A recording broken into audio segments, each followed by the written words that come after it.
Hello दोस्तों, आप लोगों का एक बार फिर स्वागत है मेरे चैनल फन फैक्ट एसकेपी पे। आज इंपॉर्टेंट न्यूज़ लेकर आया हूँ इंडिया से रिलेटेड और डिफेंस से रिलेटेड। बहुत ही इंपॉर्टेंट न्यूज़ आ रही है।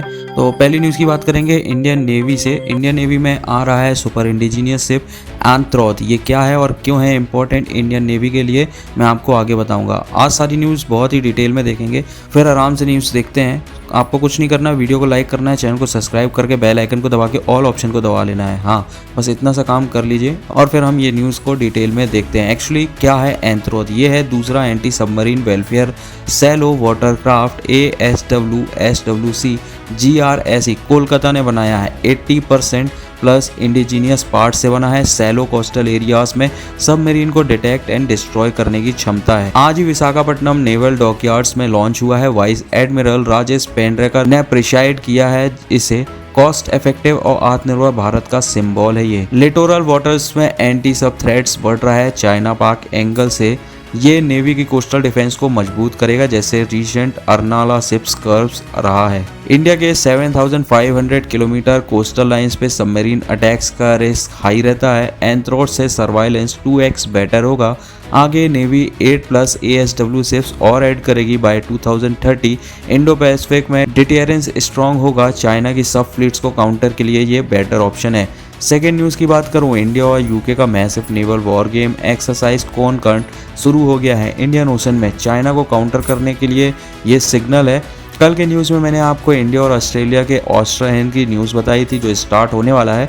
अब इसकी बात करते हैं, क्या है एक्सरसाइज कॉनकॉर्ड। 8 दिन का joint drill western Indian Ocean में यूके का HMS prince of Wales aircraft carrier group और इंडिया का INS एरेंदोत इन्वॉल्व होगा। इसमें मैरीटाइम एयर ऑपरेशंस बूस्ट करना पड़ेगा। इंडो पैसिफिक को फ्री ओपन रखने के लिए रूल्स बेस्ड ऑर्डर स्ट्रॉन्ग करना होगा। इंडिया यूके विजन 2035 का पार्ट है ये strategic partnership. UK India's Indo Pacific initiatives को लीड करता है मैरीटाइम सिक्योरिटी के लिए। ये एक्सरसाइज सिर्फ ट्रेनिंग नहीं है बल्कि चाइना के एग्रेसिव मूव्स को चेक करने का मैसेज है। दोनों blue water navies best practice share कर रहे हैं। फ्यूचर में जॉइंट ऑपरेशंस और बढ़ सकते हैं। एक्सपेक्ट मोर सच ड्रिल्स, क्वाड, एकल्स, ऑस्ट्राहिन जैसे अलायंस स्ट्रॉन्ग होंगे। इंडिया का इन्फ्लुएंस बढ़ेगा ओशन में। थर्ड न्यूज़ की बात करूं, German defence minister Boris Pistorius ने कहा है रूस के ड्रग्स अटैक से डरो मत, लेकिन पुतिन की चाल में फंसो मत। आखिर हुआ क्या है? म्यूनिक एयरपोर्ट पर रूसी ड्रोन स्पॉट हुए। 10,000 पैसेंजर्स फंस गए। रूस यूक्रेन के यूरोपीय दोस्तों के एयरबेस में घुस रहा है। पिस्टोरियस बोलते हैं पुतिन जर्मनी को अच्छे से जानता है। KGB टाइम से अगर हम प्लेन शूट डाउन करेंगे तो वो कहेगा कि पायलट एरर था, इनोसेंट लड़के को मार दिया, ये ट्रैप है, और वो हमें आक्रामकता दिखाएगा। एंटी ड्रोन डिफेंस को बढ़ा सकते हैं। सिक्योरिटी डेटा साइलेंस यूज़ कर सकते हैं। डिफेंस कंपनीज में स्टेट शेयर स्लो जैसे फ्रांस कर रहा है उस तरीके का कर सकते हैं। FCS प्रोजेक्ट्स पर साल भर के अंदर डिसीजन लेना पड़ेगा, वरना जर्मनी इससे बाहर हो जाएगा। ये टेंशन थोड़ी बढ़ सकती है। नाटो को मजबूत होना बहुत ही इंपॉर्टेंट, लेकिन रूस यूक्रेन वॉर को यूरोप तक फैलने का भी डर है। फोर्थ न्यूज़ की बात करेंगे, ट्रम्प एडमिन ने शिकागो को वॉर जोन डिक्लेयर कर दिया है। अक्टूबर 5, 2025 तक 300 नेशनल गार्ड्स ट्रूप भेज दिए हैं। Despite mayor and governor JB Pritzker ने मना करा था, उसके बाद भी प्रिट्जकर ने CNN पे कहा ये महम क्रिएट्स कर रहे हैं ताकि और ट्रूप्स को डिप्लॉय कर सकें। सैटरडे रात ऑथराइज डिप्लॉय किया गया था। संडे फॉरेक्स पे DHS सिक्योरिटी क्रिस्टियान नोम्स ने डिफेंड किया था इसका। शिकागो वॉर जोन नहीं है ऐसा बोला था।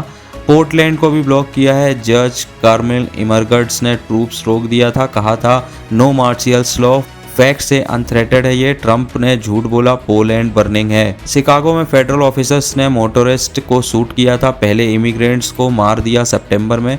अब इस तरीके के वायलेंस के कारण ट्रंप इस नेशनल गार्ड डिप्लॉय कर रहे हैं। पब्लिक ओपिनियन ये है कि CBS पोल से पता चला है कि 42% फेवर्स में है ट्रूप के एंड 58% अपोज कर रहे हैं कि ट्रूप्स नहीं लगना चाहिए। अब ट्रंप का war for within campaign authorisation लग रहा है। डेमोक्रेट्स को टारगेट किया जा रहा है। माइक जॉनसन ने भी DC को वॉर जोन बोल दिया है। एस्केलेशन पॉसिबल है।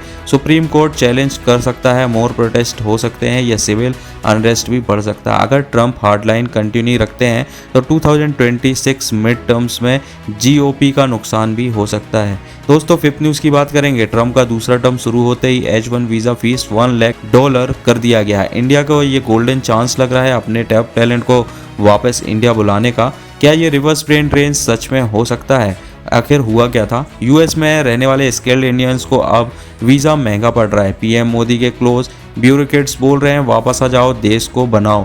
इकोनॉमी एडवाइजर काउंसिल मेंबर्स का कहना है ये यूएस के फ़ायदे से इंडिया को टैलेंट मिल सकता है। एनसेक्डोटल्स एविडेंस भी मिले हैं, जैसे मेटा से $1 मिलियन जॉब छोड़कर बेंगलुरु आए नितिन हासन ने B2I ऐप लॉन्च कर दिया है। यूएस एनआरआईज के क्यूरीज 3x तक बढ़ गए हैं लास्ट 6 मंथ्स में। ईवी लीग से इंडियन स्टूडेंट्स का रिटर्न 30% अप हो सकता है। हेड हंटर्स जैसे वीडियो की सीईओ शिवानी देसाई बोलती हैं सीनियर CXOs अब इंडिया सोच रहा है। GCCs मल्टीनेशनल्स के इंडियन ऑफिस बूम कर रहे हैं। टेक जॉब्स के लिए परफेक्ट लैंड स्पॉट है।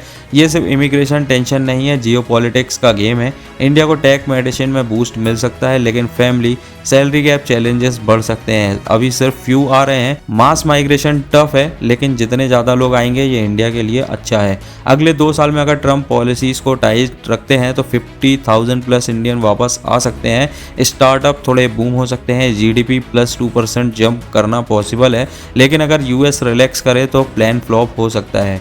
6 न्यूज़ की बात करें, फिजी के HIV क्राइसिस की। एक छोटे से आइलैंड पर 11 गुना केसेस बढ़ गए हैं। 2014 में से 500 लोग थे, अब 2024 में 5,900 प्लस हैं। क्यों? मैड ड्रग का ओवरडोज, निडल शेयरिंग और ब्लूटूथिंग, जहां एक एडिक्ट अपना ब्लड दूसरे में इंजेक्ट कर रहा है, जैसे ब्लूटूथ से शेयर अपन डेटा करते हैं ना, उसी तरीके से। एक्चुअली 48% केसेस इंजेक्टेबल ड्रग्स से ही हुए हैं और 47% अनसेफ सेक्स से। यंगस्टर्स जो 19 साल से कम है सबसे ज़्यादा अफेक्टेड है। एक 10 साल का लड़का भी विक्टिम है। कोविड में स्ट्रीट पे नीडल शेयर किए गए थे। गवर्नमेंट ने डिक्लेयर किया था आउटब्रेक। 2025 में 3,000 प्लस नए केसेस और आ सकते हैं। मैथ ट्रैफिकिंग हब बन गया है फिजी, ऑस्ट्रेलिया एशिया रूट पे। एनालिसिस की बात करें तो लैक ऑफ एजुकेशन, थोड़ा कमी है वहाँ। No free needles, religious pressure से प्रॉब्लम बढ़ रही है। NGOs जैसे सर्वाइवर एडवोकेसी नेटवर्क हेल्प कर रहे हैं। टेस्टिंग अगर बढ़ती है तो और केसेस डिटेक्ट हो सकते हैं। अब आगे क्या, अगर नीडल प्रोग्राम्स ना चले तो एपिडेमिक पैसिफिक में स्प्रेड हो सकता है। ऑस्ट्रेलिया न्यूजीलैंड तक पहुंच सकता है ये चीज़। अर्जेंट जरूरी है एजुकेशन देने की, फ्री सिरिंज देने की और स्ट्रिक्ट ड्रग कंट्रोल करने की। 7 न्यूज़ की बात करें, आज हम अपने चैनल फन फैक्ट SKP में बात करेंगे एक हार्ट ब्रेकिंग डिजास्टर की।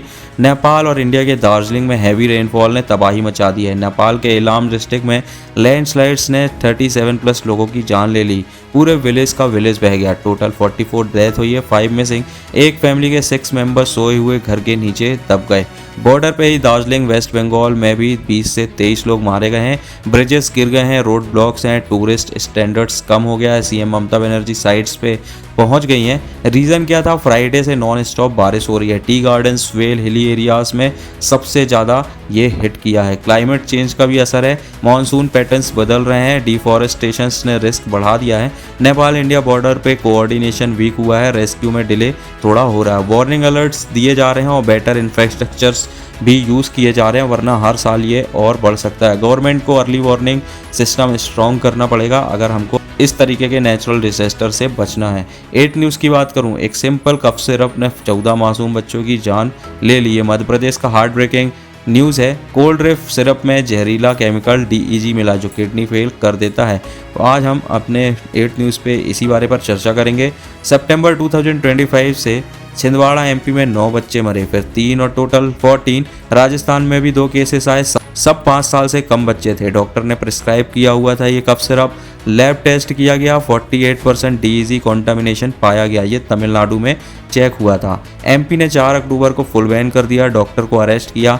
उत्तर प्रदेश, उत्तराखंड, तमिलनाडु, केरला, महाराष्ट्र सारे स्टेट्स ने सेल एक्सपोर्ट बंद कर दिए हैं। सेंटर ने क्या किया है? अंडर 2 ईयर्स के बच्चों को सिरप ना देने के लिए एडवाइजरी जारी की है। 6 स्टेट्स में 19 फैक्ट्री पे देखा जा रहा है, कहीं ये सिरप अभी भी तो नहीं बेच रहे हैं। श्रेशन फर्मा कांचीपुरम तमिलनाडु फैक्ट्री ये सिरप को प्रोडक्शन करता है, इनका स्टॉक भी सीज कर लिया गया है। ये गैम्बिया 2020 जैसा रिपीट हो रहा है। नेगोशिएट्स और वीक चेक्स के कारण आगे नेशनल ड्रग ऑडिट करना बहुत ही इंपॉर्टेंट है। जेल्स भी होना चाहिए जो इसके जिम्मेदार हैं और स्टिकर्स FDA रूल्स के हिसाब से लगाने चाहिए। बच्चों की सेफ्टी पे फोकस करना बहुत ही इंपॉर्टेंट है, लेकिन अभी भी अलर्ट जारी है। दोस्तों देखते हैं, अगर आगे इस न्यूज़ के बारे में और भी जानकारी मिलेगी तो आपको ज़रूर बताएंगे। दोस्तों ये थी आज की इम्पोर्टेंट लेटेस्ट न्यूज़ जो जियोपॉलिटिकल वर्ल्ड से रिलेटेड थी। आपको अगर ये न्यूज़ पसंद आई है तो प्लीज़ मेरे वीडियो को एक लाइक कर दें, शेयर करें, चैनल को सब्सक्राइब करके बेल आइकन को दबाएं। आप मुझे फेसबुक, इंस्टा, टेलीग्राम, व्हाट्सएप और सभी सोशल मीडिया ऐप में फॉलो कर सकते हैं। सबका लिंक मैंने डिस्क्रिप्शन में दे दिया है, वहाँ पे आप जाके मुझे ज्वाइन कर सकते हैं। मिलते हैं कल एक नई न्यूज़ के साथ, तब तक के लिए जय हिंद।